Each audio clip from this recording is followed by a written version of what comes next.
Un livre de plus de 600 ans existe dans le monde, ses pages sont remplies de dessins étranges et d'un texte que personne jusqu'à aujourd'hui n'a pu lire. De grands esprits, des scientifiques de la NASA aux meilleurs cryptographes militaires ont tenté de le déchiffrer. Ils ont utilisé les méthodes les plus avancées, l'intelligence artificielle la plus puissante et même cela n'a pas donné de réponse claire. C'est un mystère si profond que la question principale n'est plus ce qu'il dit, mais s'il dit quelque chose. C'est le manuscrit de Voynich, un code vieux de 600 ans que personne ne déchiffre. Et la question est-ce une gigantesque escroquerie ? Le manuscrit de Voynich est un codex, c'est-à-dire un livre ancien fait à la main.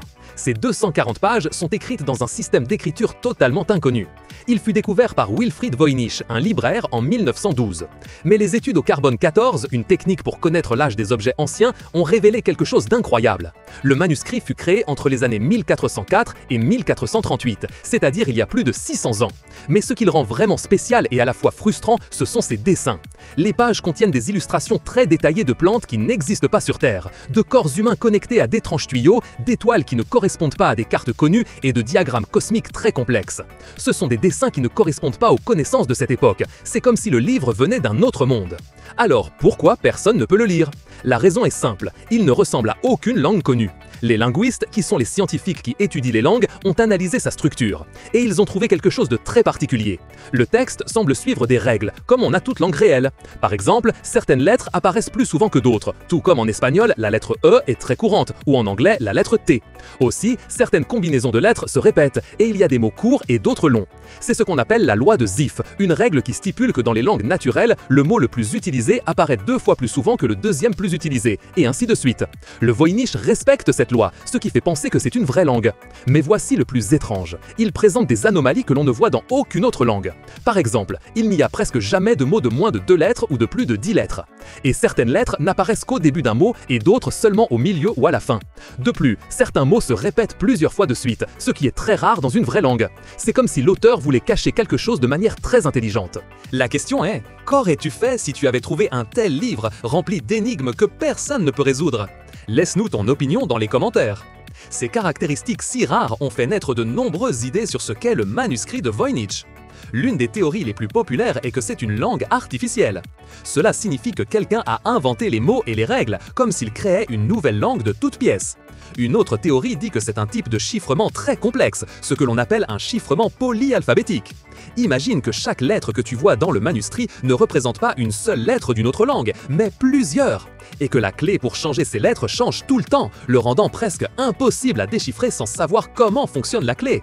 Pendant la Seconde Guerre mondiale, des experts qui avaient réussi à casser des codes secrets très difficiles des ennemis ont essayé avec le Voynich et ont échoué. Le célèbre cryptographe William Friedman, qui a aidé les États-Unis à déchiffrer les codes japonais, a passé des années à essayer sans succès. Cela a prouvé que le défi du Voynich était d'un autre niveau. Une autre idée est que c'est une langue proto-romane, c'est-à-dire une forme très ancienne des langues que nous connaissons aujourd'hui comme l'espagnol, le français ou l'italien. Une langue si vieille et si spécifique à une région qu'elle s'est complètement perdue. Mais l'idée la plus audacieuse, celle que beaucoup n'aiment pas, est que c'est une arnaque. Que quelqu'un de très intelligent l'a créé juste pour tromper les gens, pour le vendre comme un trésor ancien et mystérieux. Si cela était vrai, ce serait la plus grande et la plus durable des blagues de l'histoire. Aujourd'hui, la science continue de chercher des réponses avec de nouveaux outils. Les scientifiques utilisent des programmes informatiques qui peuvent analyser des millions de combinaisons et chercher des modèles que les humains ne peuvent pas voir.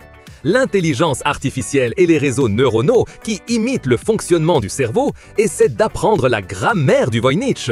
Ils cherchent s'il y a des mots racines, des préfixes ou des suffixes, comme en espagnol, casa et casita. Ils étudient aussi les images pour voir si elles donnent des indices sur le texte. Par exemple, si sur une page il y a une plante, ils essaient de voir si les mots qui l'entourent ont un lien avec des noms de plantes. Mais même avec toute cette technologie, la frustration est immense. Les experts ont trouvé certains mots qui semblent se répéter dans les dessins de la même plante ou près de figures de femmes dans l'eau. Mais personne n'a réussi à lui donner un sens complet. C'est difficile à croire, n'est-ce pas? Dis-nous ce qui t'a le plus surpris jusqu'à présent. Le débat reste ouvert. Est-ce une vraie langue, un code impossible ou la farce la plus élaborée de l'histoire? La plupart des experts sont enclins à penser que, de par ses caractéristiques, ce n'est pas une simple supercherie. Si c'était une arnaque, le créateur a dû être un génie absolu pour inventer un système d'écriture si complexe, avec des règles linguistiques qui trompent même les ordinateurs. Cela, en soi, serait un chef-d'œuvre. Le manuscrit de Voynich reste le code vieux de 600 ans que personne ne déchiffre, un livre qui murmure des secrets dans une langue que nous ne comprenons pas encore, attendant que quelqu'un le résolve enfin. C'est ainsi que le manuscrit de Voynich demeure l'un des grands mystères du monde. Si vous avez aimé explorer cette énigme avec nous, n'oubliez pas de liker cette vidéo, de vous abonner à Explorando pour plus d'histoires surprenantes, de la partager avec vos amis et de nous laisser un commentaire avec vos propres théories.